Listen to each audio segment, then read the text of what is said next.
Assalamualaikum warahmatullahi wabarakatuh. Waalaikumsalam warahmatullahi wabarakatuh. A'udzubillahi minasyaitonirrajim. Bismillahirrahmanirrahim.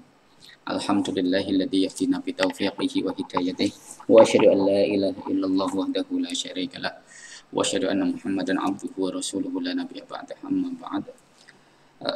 Pada para mahasiswa yang saya banggakan, dalam kesempatan kali ini dan seterusnya selama satu semester ke depan, saya akan mendampingi kalian dalam belajar ilmu sosiologi dan psikologi hadis dan juga mata kuliah hadis dan isu kontemporer ya.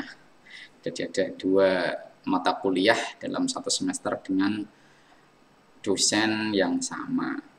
Saya juga nggak tahu itu ya, tapi ternyata saya mengajarnya di kelas yang sama. 2 mata kuliah. Di kelas yang satunya juga sama ternyata 2 mata kuliah. Oke, tapi nggak apa-apa lah, semoga kalian tidak bosan ya. Oke, sebelumnya mari kita awali pertemuan ini dengan bacaan surat Al-Fatihah bersama, dengan harapan semoga kita diberikan kelancaran, ilmu yang berkah dan manfaat oleh Allah Subhanahu wa taala. Al-Fatihah. A'udzubillahi minasyaitonir rajim.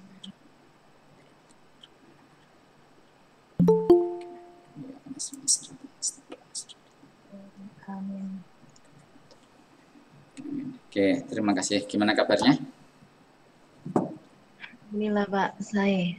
Alhamdulillah baik. Baik ya. Sudah pada vaksin belum?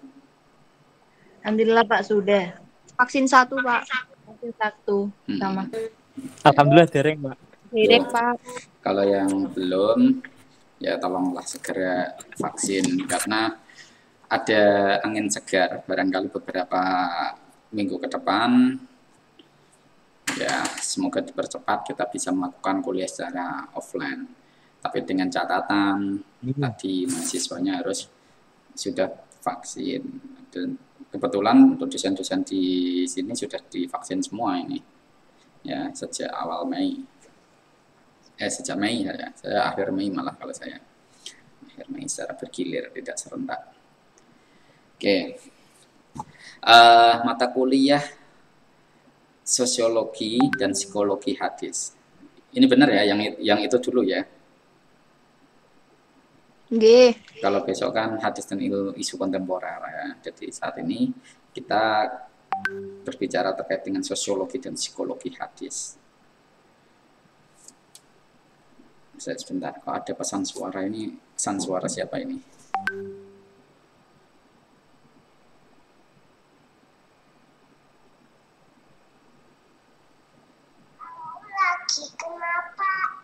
Oh, tak kira mahasiswa nggak bisa masuk, perasaan tadi saya sudah. Oke.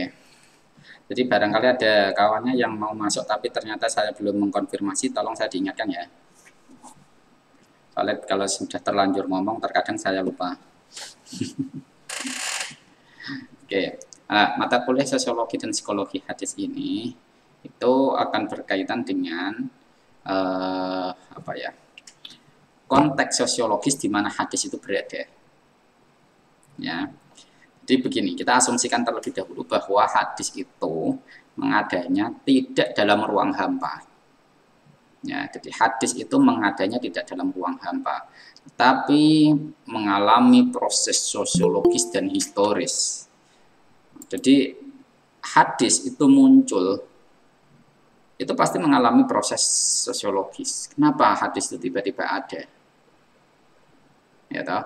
Dan dalam kondisi apa hadis itu kemudian diutarakan?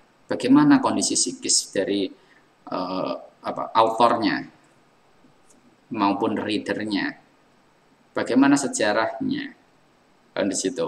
Jadi kalau kalian berbicara tentang hadis, ya hadis itu memang mengadanya yang mengalami proses sosiologis. Tidak bisa kalian katakan bahwa hadis itu ujuk-ujuk ono, nggak bisa, tapi mengalami proses sosiologis itu sendiri. Ya. Nah, karena dia mengalami proses sosiologis dan maka dalam setiap hadis itu dimunculkan, pasti mengalami konteks yang berbeda-beda. Ya, pasti mengalami konteks yang berbeda-beda. Tidak bisa dalam konteks yang sama. Ya, tidak bisa mengalami konteks yang sama. Misalkan dalam kasus ada hadis yang menyatakan begini, umirtu an uqatilan nas hatta yashhadu la ilaha illallah. Kan begitu. Iki hadis ini kalau kalian pahami berdasarkan rujukan kitabnya, juga berdasarkan dari kualitas hadisnya atau kritik hadisnya, maka hadis ini sudah bisa dianggap sebagai hadis yang sahih dan bisa diterima secara kehujahannya, kan begitu? Ya kan? Tetapi dalam penerapannya di era sekarang itu kira-kira relevan atau tidak? Yang begitu. Tahu artinya nggak kira-kira hadis yang barusan saya ucapkan tadi?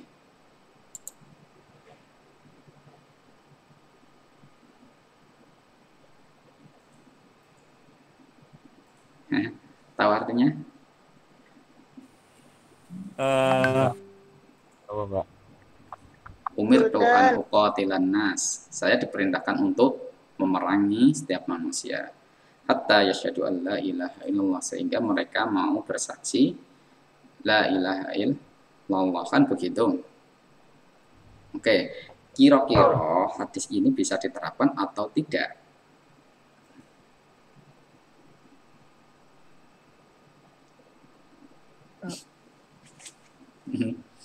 Bisa diterapkan nggak? Ojok-ojok, oh ini hadisnya kan aku kan merangi wong kok. Sampai dia mau masuk Islam, ya saya jadi teroris kabeh saya. Itu, loh, iki nek dilacak hadisnya sampai kayak gini, nih kitab Sahih Bukhari ada itu. Nah, ini pentingnya kita melihat konteks hadis itu muncul. Bagaimana kondisi sosial hadis itu muncul pada masa diturunkannya hadis. Bahkan ketika hadis itu dihadirkan kembali dalam konteks saat ini. Nah, ini kita harus paham.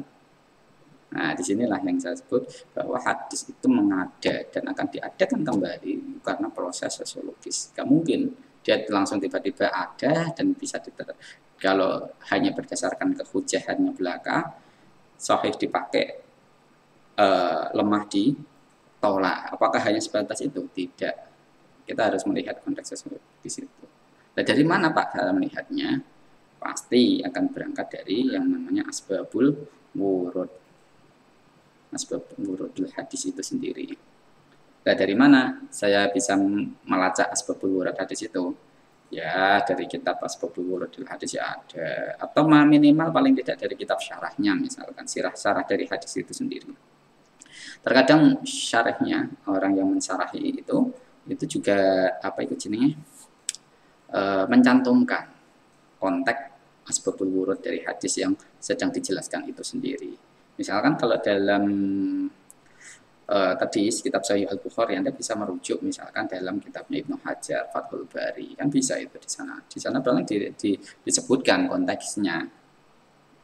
Nah, di situ. Jadi hadis itu muncul karena konteks sosiologis, dan dalam perjalanan waktu dia akan selalu muncul juga dalam konteks tertentu. Nah, ini yang penting untuk perlu kita pelajari dalam kajian sosiologi dan psikologi dari hadis ini sendiri. Nah, di situ. Ya, banyaklah hadis-hadis itu tadi. Misalkan begini. Ada hadis yang berkaitan dengan amal perbuatan yang paling baik, tapi jawabannya berbeda-beda. Satu hadis jawabannya berbeda-beda. Ketika Nabi ditanya ayu a'malin afdol, itu Nabi bisa saja menjawab birrul walidain, bisa saja menjawab as-sholatu fi waqtiha, bisa saja Nabi menjawab ikramut duyuf dan yang lain-lain. Ini dalam konteks apa? Kok Nabi tiba-tiba dalam pertanyaan yang sama tetapi dilakukan oleh orang yang berbeda-beda, jawabannya juga berbeda-beda. Nah, kan seperti itu. Ya. Nah, inilah kita penting untuk melihat kondisi sosial yang melingkupi saat itu dan bagaimana psikis dari orang-orang yang terlibat dalam percakapan itu. Begitu. Jadi bukan berarti kita melihat Nabi satu pertanyaan yang sama jawabannya bisa berbeda-beda. Bukan berarti kita langsung menuduh Nabi itu pelin-pelan. Tidak. Tidak seperti itu. Tapi kita akan melihat, loh, Nabi ini ngomong karo sopo, kan ngono. Nek ngomongnya karo wong sing kene nek salat subuh iku bareng karo salat duha, ya berarti as-shalatu fi waqtiha kan gitu. Nah, soalnya kan ono to ngene sing ngono kuwi. Soalnya nek bengi itu alasannya qiyamul lail. Qiyamul lail isine mau ngopi, udut karo jagong. Nek angkringan kan ya ono. Ngilir Pak, ngilir. Ngilir. Lah kok ngomong ngono Pak, lah aku mbiyen yo kaya ngono kuwi padahal. Ya. Tapi kan ketika sholat tetap harus tepat waktu kan gitu. Nah, bukan berarti subuh dijamak karo duha itu gak. Ya barangkali ada madhab baru ya. Soalnya selama ini kan setiap sholat kan ada partnernya. Duhur partnernya asar, maghrib partnernya isya. Terus istihad baru, subuh partnernya duha Pak. Ya bukan begitulah ya. Nah, ini kita harus tahu siapa yang diajak bicara. Nah, sing diajak bicara wong sing gawene ngono kuwi, sing kene jamak subuh karo duha. Yo ngomongnya perbuatan yang paling baik ya sholat tepat waktu. Ngono toh. Nah, sing gawe tukaran karo tanggane. Ya jawabannya pasti apa? Menghormati tetangga. Kan begitu. Nek sing gawe ora tau bekti karo wong tuane, ya jawabannya mesti apa? Birrul walidain kan begitu. Nah, ini.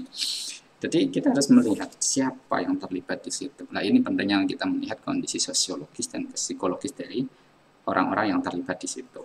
Nah, di situ ya. Jadi kita pahami dulu bahwa hadis itu mengadanya tidak dalam ruang hampa, tapi memang mengalami proses sosiologis historis aslinya gitu. Tapi karena ini mata kuliahnya ada kaitan dengan psikologi, kita mau tidak mau harus melihat kondisi psikolog orang-orang yang terlibat dalam percakapan itu. Nah, kan begitu. Nah, seperti itulah kira-kira.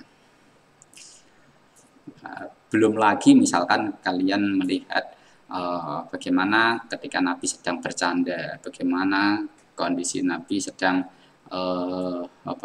serius kan gitu. Misal ada salah seorang tua yang bertanya pada Nabi, ini Nabi besok itu kira-kira di surga itu ada orang yang seperti saya enggak? Kan ngono toh? Jawabannya Nabi itu ngene. Besok iku wong ning kono iku umure nom-nom kabeh, ora ana sing kaya kowe. Nek ngono kuwi. Iki dalam ngomong ketika Nabi ngomong kaya ngono, jawab kaya ngono kuwi. Iku kira-kira Nabi dalam keadaan serius apa sedang bercanda?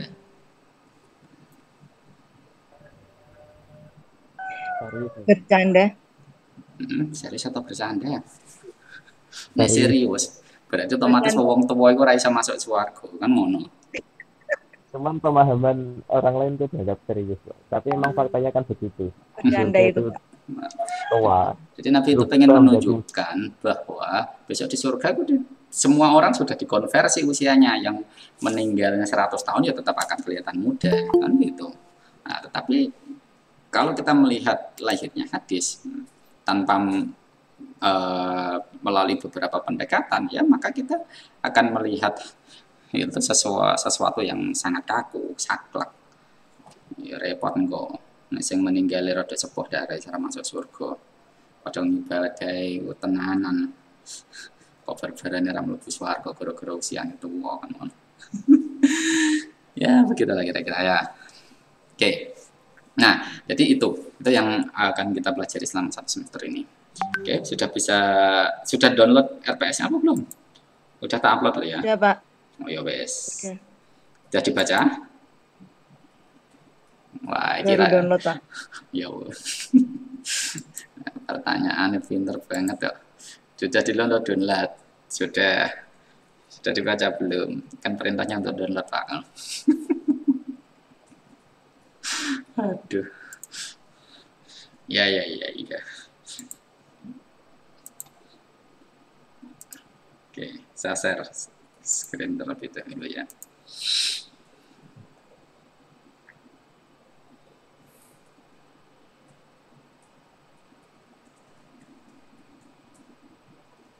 Oke, sudah kelihatan ya.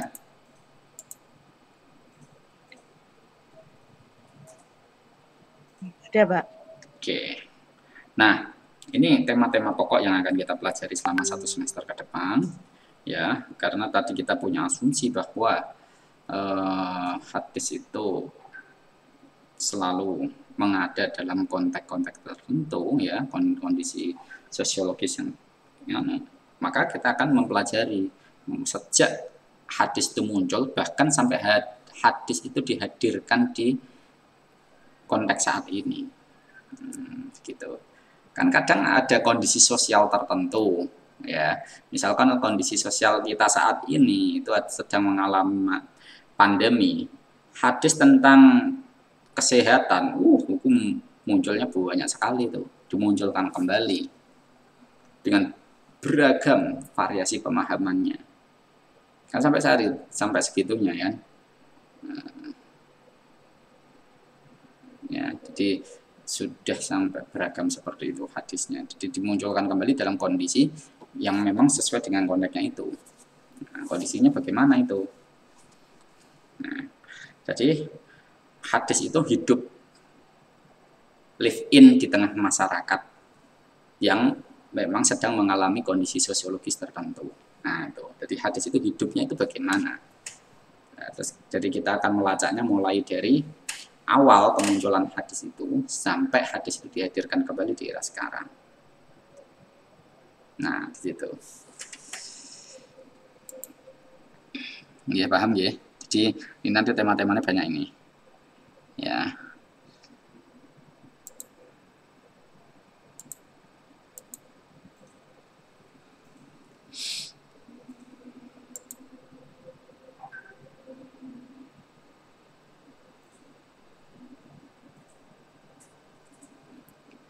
Apakah ini kita harus memiliki teori dasar ilmu sosiologi dan psikologi, Pak?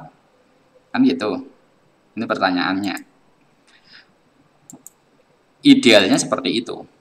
Idealnya. Tetapi, ya karena kita memang harus menyesuaikan dengan jumlah pertemuan kita, maka mau tidak mau kita langsung penerapannya saja. Ya, penerapannya saja.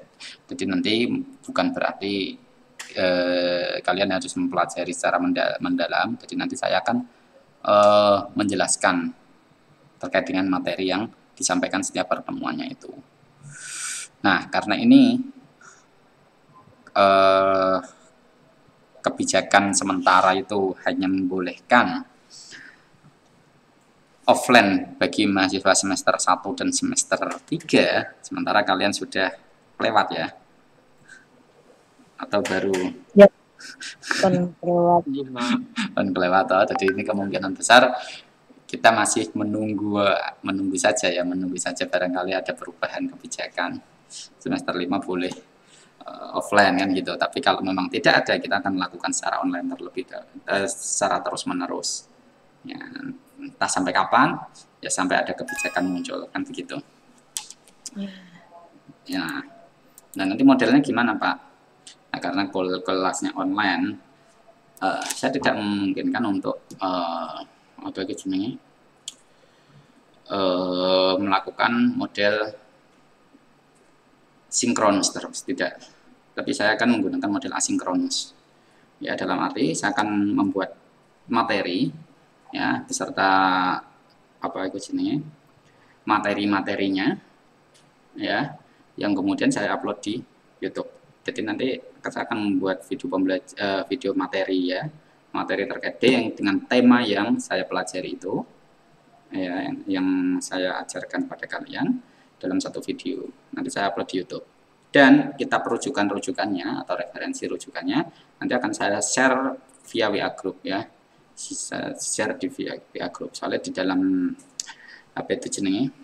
di dalam Fik Class itu hanya satu materi saja. Satu materi. Biasanya yang saya upload di situ hanya link YouTube-nya, jadi tidak seluruhnya. Sebenarnya bisa sih disiasati, jadi link YouTube saya kasih saya taruh di Word-nya, dan link-link dari referensinya saya juga cantumkan di situ. Tapi masalahnya referensi itu terkadang sudah ada dalam downloadan saya, jadi daripada saya harus mengupload ulang kembali, mendingan referensi-referensi itu saya kirim langsung lewat WA Group, sementara yang di V-Class nanti saya berikan link YouTube-nya. Jadi nanti kalian menyimak dari video itu. Nah, terus tugas Anda itu berangkat dari tugas dari materi itu. Ya, jadi kalian memberikan semacam komentar atau refleksi. Jadi bukan melakukan resuman ya, bukan membuat resuman, karena saya sudah menjelaskan. Saya sudah menjelaskan, berarti Anda harus memberikan respon. Nah, gitu loh, memberikan respon. Jadi tidak ada presentasi nanti modelnya. Jadi saya tidak memberikan presentasi pada setiap orang, karena dalam kondisi online begini, ini sangat repot. Karena apa? Biasanya yang online, ya, hanya yang presentasi yang aktif. Awong aslinya di kelas pun sama sebenarnya, tapi kan kalau di kelas kan masih bisa dijawel-jawel ya yang lain itu. Nah, tapi kalau online ini orang agak susah ini, dipanggil-panggil, kameranya dinonaktifkan, mikrofonnya dinonaktifkan, gak kerungu-kerungu gitu. Nah, kelas kan ketara langsung aja dijawab kan gitu. Tapi kalau online kan bisa saja alasan, maaf Pak, sinyal saya jelek Pak. Repot ini. Nah, jadi saya tidak menggunakan model itu. Nah, Betul, Pak. Nah, beneran? Nah, iya, kalian kan sudah sering mengalami, sudah pengalaman ini, sudah hampir 2 tahun, no? Mengalami kelas online, kan gitu. Nah, jadi nanti modelnya YouTube. Ya, jadi silakan materi yang saya sampaikan tadi diberikan respon, diberikan komentar atau refleksi. Anda boleh setuju, boleh tidak terkait dengan gagasan yang saya sampaikan dalam materi itu. Yang jelas, komentar kalian harus disertai dengan argumentasi yang jelas. Ya referensi yang jelas. Nah, yang jelas. Setuju alasannya apa? Orang setuju alasannya apa? Boleh mengutip Pak? Boleh. Asal diberikan footnote. Atau diberikan catatan referensi. Mau pakai body note monggo, pakai footnote silahkan. Gitu. Nah, terus tugas itu diupload dalam waktu maksimal 24 jam. Ya, maksimal 24 jam dari kelas dimulai. Jadi misalkan kita saat ini memulai jam 2:30 sore, ya berarti batas pengumpulan akhirnya ya 2:30 sore pada hari berikutnya. Jadi 24 jam. Ya, waktu yang sangat cukup lah itu bagi kalian. Nah, jadi nanti akan saya lihat kira-kira Anda sudah menangkap materi yang saya sampaikan atau tidak. Kan begitu. Nah, jadi ini model asinkronus seperti itu. Jadi nanti silahkan kalian memberikan komentar terhadap materi saya itu tadi. Nguploadnya di mana Pak? Nguploadnya tetap di V-Class. Jadi jangan diupload di WA Group atau bahkan langsung di chatting pribadi, jangan. Gak akan saya nilai kalau pakai WA Group atau pakai chatting pribadi. Langsung saja di V-Class. Di kolom V-Class itu menyediakan fitur nilai. Tapi terkadang saya tidak mempublish nilainya secara umum. Ya. Karena kalau saya aneh, terkadang mahasiswa yang nggak paham itu nilainya apa tak kayak nilai piro, itu rak macem. Jadi nilainya mau piro, maaf katakanlah 60, ya rak macem. Nah nilainya 90, 85 ngono ya tak publish ora apa-apa, tapi nek nilainya mau sithik ngono lho, gara-gara ora nyantol. Nah, kan gitu. Nah, jadi nanti ada penilaiannya itu setiap kali tugas. Nah, setiap kali tugas pasti ada penilaiannya. Nah, nilai itu setiap karena setiap kali tugas ya nilai itu akan saya akumulasikan dalam jenjang 1 semester ke depan. Dalam waktu yang 1 semester ke depan maksud saya, maaf. Jadi waktu semester ke depan itu nanti saya akan akumulasikan berapa rata-rata nilai itu. Nah, rata-rata nilai itulah yang rencana akan saya jadikan sebagai nilai UTS. Jadi saya tidak terlalu banyak, karena tugas mingguan itu sebenarnya sudah membebani kalian, karena mau tidak mau kalian harus membaca materi-materi yang saya berikan dan menyimak materi yang saya berikan, ya. Nah, itu masa ya dikai UTS mana kan begitu. Nah, jadi nanti di situ. Jadi semakin Anda rajin, maka akumulasi nilai kalian semakin baik kan begitu.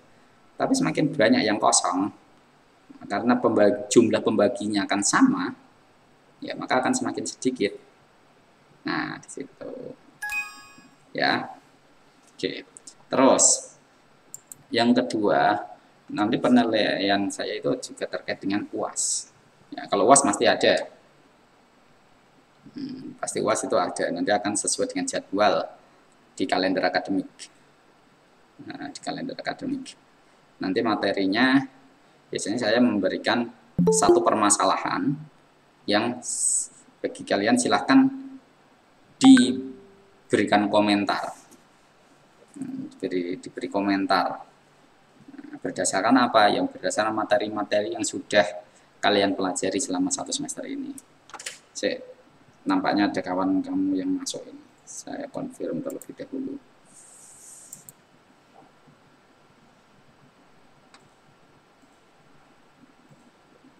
Oke. Ya, jadi nanti UAS-nya seperti ya nanti akan saya sampaikan isu tertentu. Ya, sampaikan isu tertentu, silahkan Anda respon. Ya, boleh merujuk Pak, boleh. Cuma ini dikasih referensi yang jelas di situ. Nah ini. Nah, ini sistem penilaian yang kedua. Terus yang sistem penilaian yang ketiga itu terkait dengan apa itu jenisnya? Kehadiran kalian. Kehadiran ini hanya ya mengukur tingkat kedisiplinan kalian ya, mengukur tingkat kedisiplinan kalian. Jadi kalian tetap harus absen pada jam kuliah itu. Jadi jam kuliah kita itu kan jam 2:30 sampai jam 5 ya, 3 SKS karena. Nah, maka dalam waktu itu kalian harus absen. Klik jadi absen secara mandiri melalui akun Fiklas masing-masing. Nah, sekarang Anda silakan absen di pertemuan saat ini. Boleh, silakan. Nah, itu. Nah, terus penilaiannya bagaimana, Pak? Penilaiannya ini nanti akan saya lihat prosentase kehadiran kalian selama 1 semester. Misalkan dari 14 kali pertemuan Anda hadir semuanya, maka prosentase kehadiran Anda kan 100. Ya, nilaimu 100 itu. Ya. Tapi kalau kehadiran Anda cuman ya, mohon maaf misalkan hanya 50%, ya nilaimu 50 itu. Wah, kalau nilai 50 kemudian diakumulasikan dengan nilai UAS dan UTS, bisa jatuh itu nilai itu. Bisa saja Anda tidak lulus by system, bukan karena saya, bukan. By system. Kan karena ada aturan kelulusan nilai di sini berapa C ya? Atau berapa? Atau nilai berapa itu? Nah, jadi kan bisa jatuh sendiri by system, karena memang ya karena kedisiplinan Anda kurang. Ya ternyata cuma 50%, berarti nilai saya 50. 50, sementara dalam akumulasi itu saya ambil 30% dari kehadiran. Nah, jadi cara ngukur ya, pokoknya sebenarnya sampai pada saat itu hadir, absen, itu sampai lali, gitu. Itu cahwi Pak, Gimana? lali itu cahwi. Nah itu, kecuali dalam keadaan tertentu, misalkan Fiklas tiba-tiba trouble, ya. Misalkan Fiklas tiba-tiba trouble, ya maka dalam hal ini saya ngambil kebijakan untuk melakukan presensi manual. Jadi nanti silahkan di list siapa yang hadir saat itu, ya. Tetapi dia gagal untuk melakukan presensi. Ya. Nanti saya input secara manual. Nah, gitu. Nah, tapi dilaporkan pada hari itu juga, jangan hari berikutnya. Ya, kalau hari berikutnya berarti Anda mengada-ada itu. Mengada-ada, ben saya dianggap absen, ben saya dianggap hadir, nilai saya tidak jatuh. Tapi berada di hari berikutnya saya tidak akan terima. Karena mengada-ada. Nah, tapi kalau Anda serius, berarti di jam itu juga, ya di hari itulah paling banter lah. Di hari itu juga. Oh saya punya masalah di Vikas Pak, atau oh maaf Pak saya tidak dapat sinyal, trouble. Nah, jadi baru ketika dapat sinyal lagi konfirmasi Pak saya tidak punya saya punya masalah trouble di jaringan. Ya, tapi ya tetap kalau bisa diusahakan hari itu juga. Nah gitu ya, paham ya? Iya Pak, paham. Oke, saya lanjutkan dulu. Lah, Pak kalau izin beripun. Kalau izin beripun. Kalau izin berarti harus langsung ke saya, gak boleh melalui perantara. Ya, langsung ke saya, by WA monggo, by telepon monggo, langsung ketemu ya monggo. Kan gitu, maaf Pak saya nanti ada acara yang tidak bisa ditinggalkan, alasannya misalkan saya nanti harus menghadiri pernikahan mantan saya Pak. Ya harus komunikasi langsung ke saya, jangan melalui ketua kelas. Ketua kelas nanti ya. By Japri jangan di WA group ya, jangan di WA group, saya Japri wae. Karena di WA group nanti bisa mempengaruhi kawan-kawanmu nanti. Kok pakai sing absen tak masuk, kan repot nanti. By Japri aja, oke? Nah itu harus dilakukan secara langsung, kecuali dalam keadaan tertentu yang memang tidak bisa kalian lakukan secara langsung. Misalkan mohon maaf, kuliah tiba-tiba kena musibah, misalkan tiba-tiba kepleset terus koma, padahal kurang sedikit Arab kuliah mulai kan gitu. Nah itu kan gak bisa dilakukan secara sendiri. Nah, maka kalau memang kasusnya semacam itu ya bolehlah diwakili kan begitu. Pak maaf Pak ternyata si A ini mengalami musibah kayak gini, jadi dia tidak bisa hadir seperti ini. Nah, kalau seperti itu ya mau gimana lagi kan gitu. Nah di situ ya, paham ya. Nah terus karena kuliahnya ini memang modelnya menggunakan YouTube, yang penting absenmu pada waktu kuliah itu. Materimu Anda mau kerjakan sore atau malam, monggo.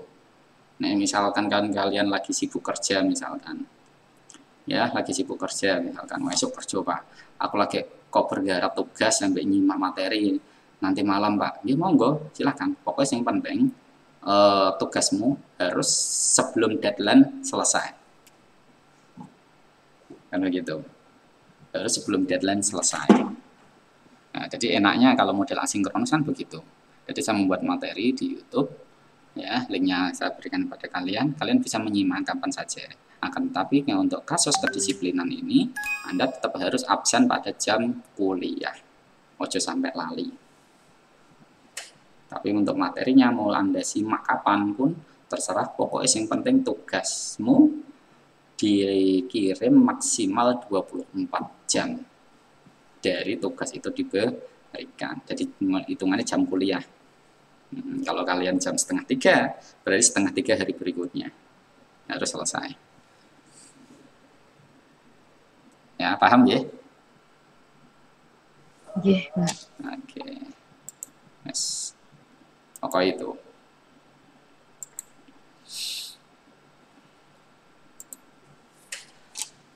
Oke, sampai sini ada yang disampaikan atau ditanyakan terlebih dahulu? Sebelum saya lanjutkan. Tak karo ambekan sih.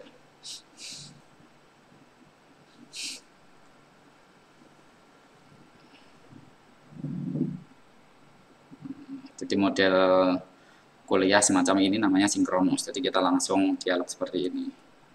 Ya. Nah, tapi kalau asinkronus modelnya seperti tadi. Saya memberikan tugas, ya, dengan memberikan materi dan tugas, silakan Anda berikan referensi. Modelnya seperti itu. Nah, itu lebih mudah.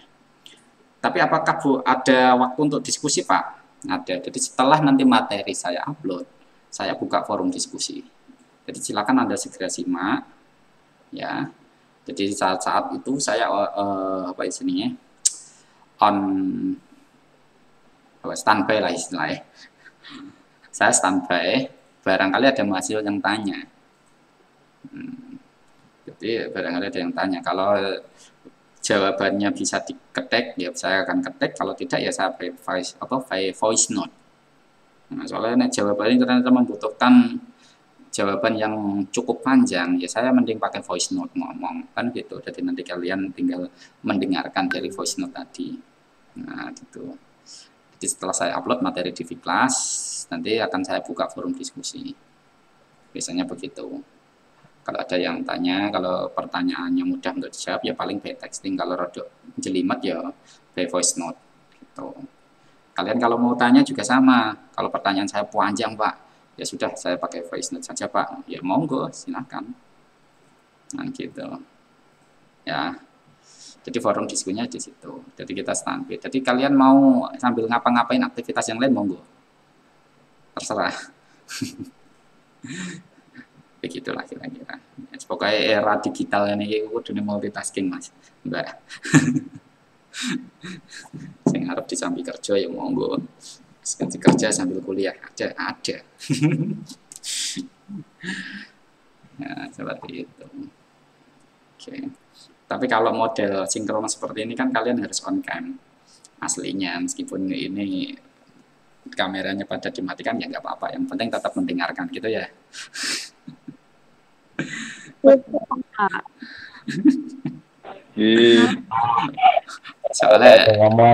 soalnya nek wayah ngene iki ngantuk kan ra ketara, soalnya kameranya dimatikan. Ini jam-jam rawan ngantuk soalnya.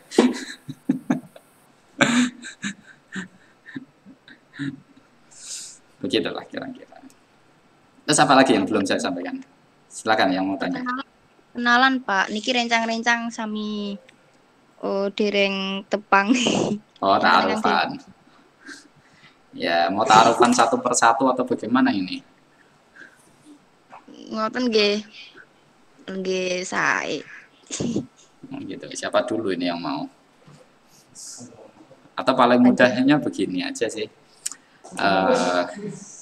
Mungkin karena saya punya apa ya? Ini kan memang saya sedang mengikuti program Lansar gitu. Jadi saya waktunya sangat terbatas. Jadi untuk ta'arufan untuk kalian silakan nanti memperkenalkan diri di WA group ya, menyebutkan identitas, nama, alamat, terus apa ya? Alma matermu dulu, alumni mana. Jadi saya paling tidak kan biar tahu. Jadi dia ini punya background asal dari mana. Barangkali aku ngasih materi yang kira-kira keduren kan bisa disesuaikan. Oh, ini kebanyakan alumni tidak dari madrasah, berarti saya harus menyesuaikan materinya nanti, kan begitu. Menyesuaikan materinya. Tapi kalau materinya kebanyakan alumni dari pesantren atau dari apa ya, kayak isi kitab dur-dur kan, gitu ya. Jadi nanti di kolom WA group. Oh iya, tambah satu. Jadi apa yang Anda harapkan dalam mata kuliah SPH ya, sosiologi dan psikologi hadis kan gitu. Jadi mata kuliah itu apa yang Anda harapkan? Jadi ada 4 hal paling tidak itu yang harus kalian sampaikan kepada saya. Nah, dina apa ditambah-tambahi apa-apa ya monggo. Harap tambahi status saya sudah mau menikah, Pak. Ya, monggo. Kan begitu. Nah, jadi saat ini saya hanya memperkenalkan diri saya sendiri ya. Jadi nanti untuk kalian, kan kalian mungkin sudah kenal satu sama lain. Kalau kalian harus memperkenalkan di sini, mungkin dari yang lain harus tahu kan. Jadi untuk jembatani ben sing iku ora terkesan wis tahu ya pakai chatting nanti biar tahu aja. Kayak gitu. Oke, jadi nama saya seperti yang tertera dalam jadwal kalian, siapa namanya? Pak Rizza. Ya, itu tahu. Pak Muhammad. Oh, Muhammad, ya wes, Muhammad Rizza Muqtada itu nama lengkap saya, ya nama yang diberikan oleh orang tua saya pada saya. Jadi saya tidak meminta nama itu, tapi saya sudah diberi nama yang alhamdulillah baik dari orang tua saya, kan begitu.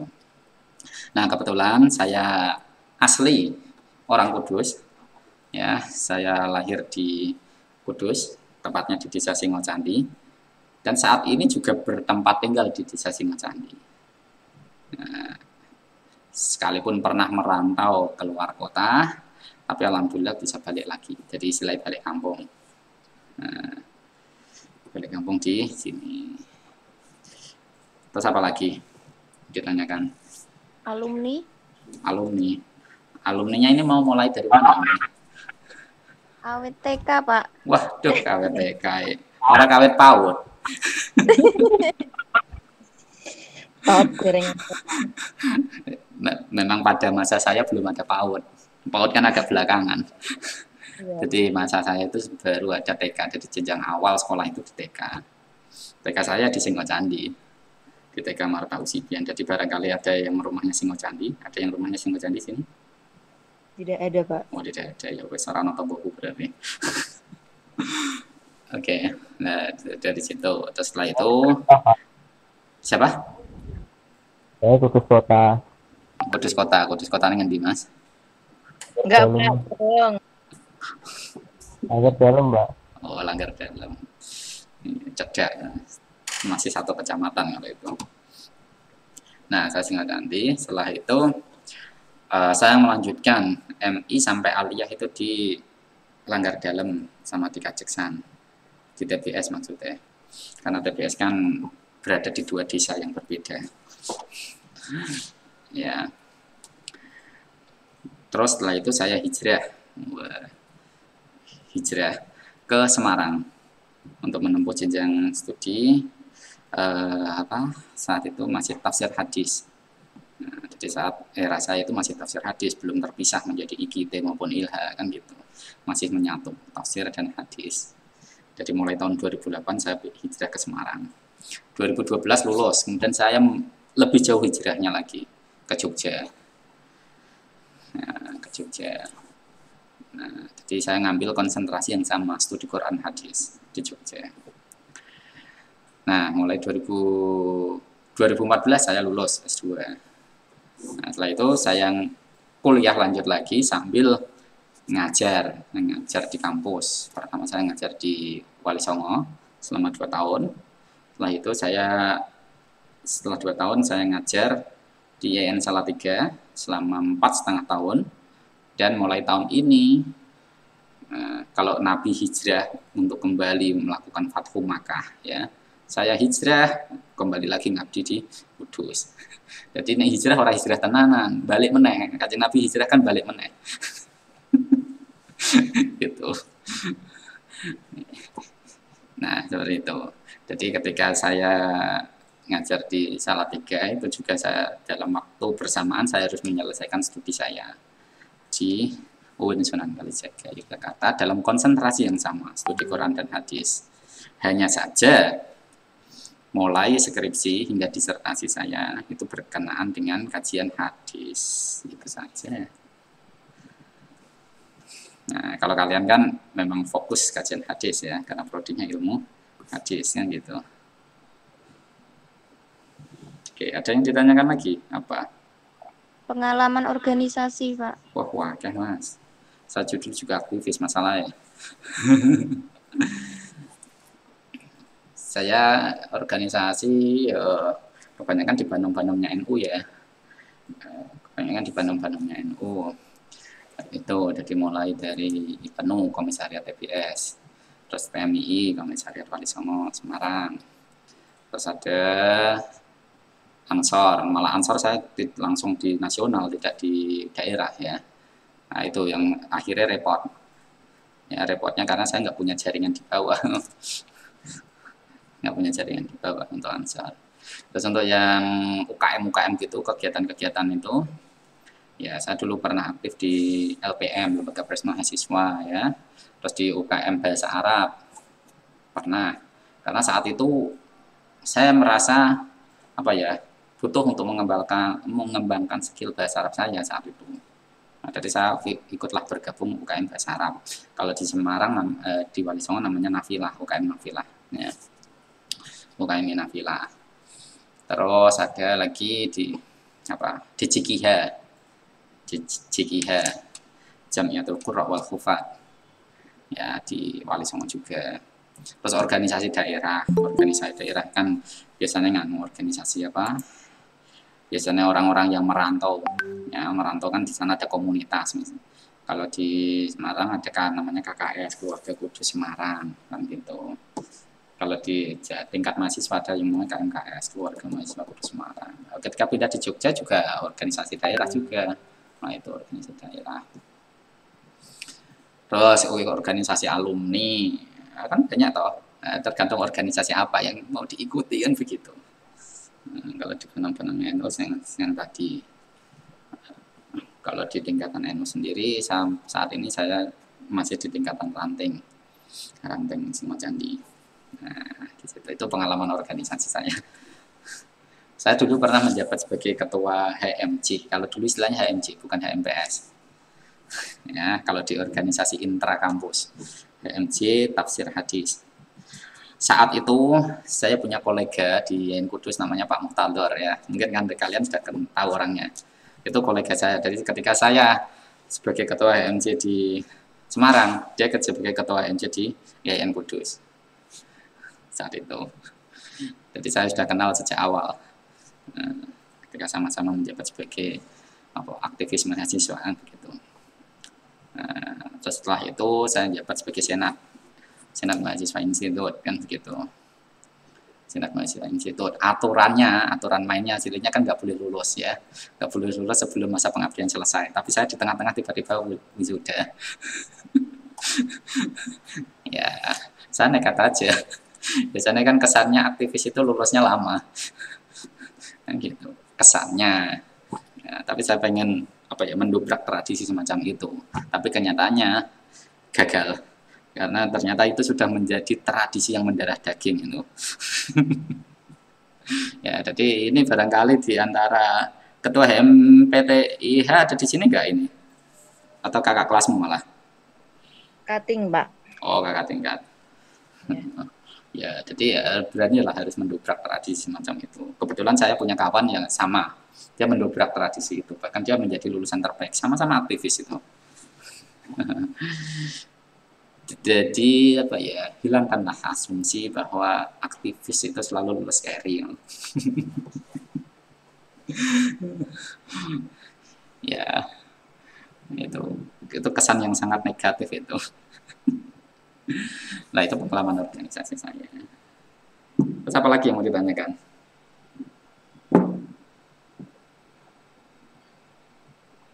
Itu Pak, mengenai tugas Pak. Silakan. Itu ada minimal maksimal nggak Pak tentang komentarnya itu? Kayak teksnya. Oke. Jadi istilahnya gini, kalau di hadis ada yang namanya jawami'ul kalim ya. Kalau di hadis kan ada istilahnya itu. Jadi kalian juga harus menerapkan konsep itu. Jadi kayak tugas ngomentarinya ora usah kakek. Kadang mahasiswa itu ngomentarinya ora langsung poinnya. Nah, jadi saya minta itu kalian harus poinnya. Maksimal 1 halaman, tapi cetok. Jelas, kena. Gitu. Maksimal 1 halaman. Gak usah kakek. Jadi langsung poinnya apa. Jadi saya menjelaskan terkait dengan satu hadis dengan pendekatan psikologi maupun pendekatan sosiologis. Nah, silahkan Anda komentari. Anda sepakat atau tidak. Tapi langsung poinnya saja. Gak usah bertele-tele. Saya butuh itu. Saya butuh poinnya saja. Itu yang paling penting. Ya Pak. Oke, yang lain? Berarti niku nanti ini ya Pak, kalau bisa milih lewat jalur pendekatan apa gitu ya? Enggak, maksud saya gini, untuk yang tugas mingguan itu kalian hanya mengomentari materi yang saya sampaikan pada waktu itu saja. Nah, jadi saya akan menjelaskan dengan paling tidak dua perspektif. Paling tidak dua perspektif. Ya, paling tidak dua perspektif. Nah, Anda mengomentari itu saja. Tetapi besok kalau pas UAS, karena kalian sudah mempelajari materi ini selama 1 semester, nanti Anda bisa multi perspektif. Jadi minimal Anda melihat konteks sosiologis dari hadis itu muncul. Misalkan begini, saya mengajukan fenomena terkait dengan sekarang kan banyak orang-orang yang melakukan apa sih istilah kalau saya lupa. Pokoknya intinya mudahnya begini, dia itu melakukan gerakan sosial untuk menggalang dana yang mereka itu didasari oleh hadis. Jadi ini mirip dengan kajian living hadis misalkan. Tapi di situ hadis itu kemudian dimunculkan dalam konteks tertentu di mana ada seorang aktor, pemain. Pemainnya siapa? Pak Ustadz, misalkan. Jadi Ustadz itu dia memiliki pengaruh yang sangat tinggi. Nah, sehingga apa yang dipahami oleh Pak Ustadz itu kemudian disampaikan kepada jamiahnya atau jamaahnya, itu kemudian menjadikan spirit untuk melakukan sebuah gerakan. Nah, ini teori sosial semacam itu. Jadi ini nanti mirip dengan hampir ya itu pengembangan dari living ya, tapi tidak murni living hadis ini. Nah, jadi di situ. Jadi spirit apa yang ditampilkan oleh aktor tadi, Pak Yainya, Pak Ustadznya, gitu. Terus modalitas apa yang ia disampaikan. Nah, jadi ada modal apa yang dia sampaikan itu. Jadi misal Pak Ustadznya itu adalah Ustadz Ustadz yang belum begitu keren, ya, menyampaikan hadis tentang sedekah, mengajak kalian untuk bersedekah. Kira-kira Anda mau melakukan sedekah atau tidak? Misalkan di sini ada seorang ustadz yang belum begitu terkenal lah, misalkan. Ya, kemudian saya memberikan mengajak pada halayak, ya, mengajak halayak secara sosiologis, ya. Ayo kita melakukan derma terhadap siapa, misalkan ada korban banjir atau korban kecelakaan atau korban apalah misalkan, atau untuk mau mendirikan sebuah yayasan misalkan, atau mendirikan sebuah panti asuhan misalkan. Nah, itu akan bisa berbeda ketika yang menyampaikan itu ustadz yang sudah punya nama. Nah, ini konteks sosialnya sudah berbeda ini. Kenapa? Karena peran aktor. Peran aktor. Misalkan saya nyampaikan ini siapa gini, Pak Ustadz yang macam, jadi nama Ustadz siapa ini? Misalkan Tahsin An-Nur ya. Nah, ini kalau yang menyampaikan Tahsin An-Nur sama yang menyampaikan Yusuf Mansur itu kira-kira lebih didengarkan siapa ya? Yusuf Mansur toh Pak. Tergantung Pak, tergantung konteksnya. Oh, tergantung konteksnya. Tergantung letak historisnya. Oh gitu. Kalau di kawasan saya. Oh gitu. Ya. Jadi kan Anda sudah memahami toh. Jadi Anda sudah paham, sudah bisa memetakan ini. Berarti kita harus tahu arenanya. Nah, ini kalau berbicara ilmu sosial begitu memang. Kita tahu arenanya. Arenanya apa ini? Ini gitu. Kalau Mas Tasin kan arenanya apa Mas? Pengajian ibu yasinan atau komunitas pengkaji hadis atau apa ini arenanya? Pak, campur-campur. Loh kok campur-campur?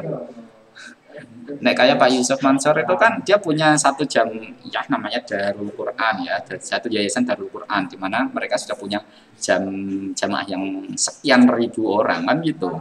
Nah, arenanya sudah berbeda ya. Ya. Tapi kalau dalam arena yang sama mungkin Anda akan kalah kan gitu.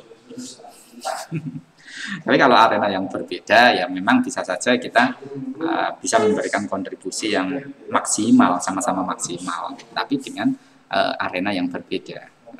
Jadi ibaratnya apa ya? Nek cara itu mutakalimnya itu siapa yang diajak ngomong. Nah, inilah dalam konteks namanya muqtadal hal, sesuai dengan kondisi. Sesuai dengan kondisi ya, memang seperti itu. Dari kajian hadis ya kita harus tahu kondisinya. Kondisi sosiologis kita harus tahu. Contoh lagi misalkan gini. Anda menyampaikan hadis-hadis tentang kematian dengan acara pernikahan, kira-kira sesuai gak? Sesuai, Pak. Nggak kok iso. Lo Anda harus tahu kondisi bisa sosial bersatu saat sampai mati. itu. Oh no. Lo hadis-hadis tentang kematian kan tidak berkaitan dengan kesetiaan, tapi piye bisa nek ngamal apik, ahmadine husnul khotimah. Biasanya kan gitu. Hadis-hadis tentang kematian. Gak mungkin berbicara tentang kesetiaan sampai meninggal, itu tidak. Ini jadi konteks sosialnya sudah berbeda. Jadi hadis itu dihadirkan kembali dalam konteks sosial yang berbeda, maka ya bisa saja penerimaannya berbeda. Nah, yang kui, ya paham ya?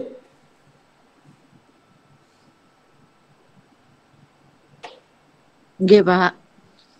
Oke, ada yang mau ditanyakan lagi? Atau cukup?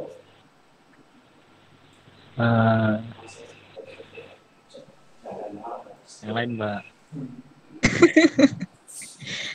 Kangen lah.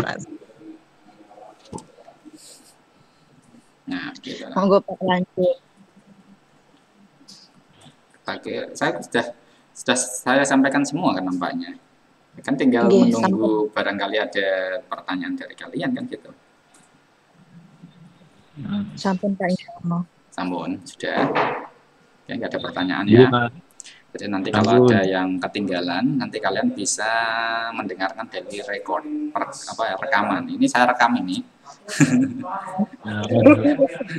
Ini saya rekam sejak tadi. Jadi nanti rekaman ini saya akan upload di YouTube. Nanti linknya saya berikan ke kalian. Jadi yang taat Nanti nanti jangan bisa lupa di-subscribe mendengarkan. ya. Channelnya. Ya boleh lah Namanya apa? subscribe. Ya nama saya sendiri lah. Oh, Candana nama Iya, saya Pak. sendiri. subscribe. Saya tidak menggunakan nama pena kok. Saya padanya. Kontennya apa? Ya, oke sebelum saya akhiri, saya peringatkan kembali, silahkan presensi hari ini dilakukan sebelum jam 5. Ya, Iya, Pak. oke, paham ya? Oke, Amin. kalau sudah, mari kita akhiri dengan bacaan alhamdulillah bersama. Alhamdulillah. Alhamdulillahirabbil alamin. Nanti untuk kontrak belajarnya saya upload di Fiklas juga, dan link materinya juga saya upload di Fiklas dan juga WA Group. Nah, itu. Ya. Oke, sekian dari saya. Akhirul kalam. Wassalamualaikum warahmatullahi wabarakatuh. Waalaikumsalam. Waalaikumsalam warahmatullahi wabarakatuh. Oke.